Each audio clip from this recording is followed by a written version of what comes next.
थोडं थोडं बाजूला शांत बोला।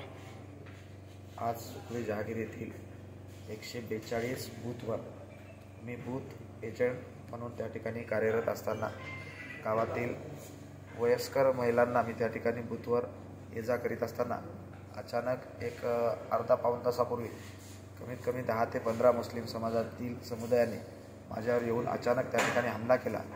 लाथा बुख्या लोखंडी बकेटसुद्धा आणि माझ्या नाकावर तोंडावर आणि डोक्यावर लाथा बुख्याने त्या ठिकाणी मला खाली पाडून मारहाण केली। त्या ठिकाणी बूथचे कर्मचारीसुद्धा त्या ठिकाणी उपस्थित होते आणि त्या ठिकाणी आमच्या हनुमान मंदिराचे CCTV सुद्धा चालू आहेत। कमीत कमी 25 ते 30 पोराचं माप अचानक येऊन मला खाली पाडलं।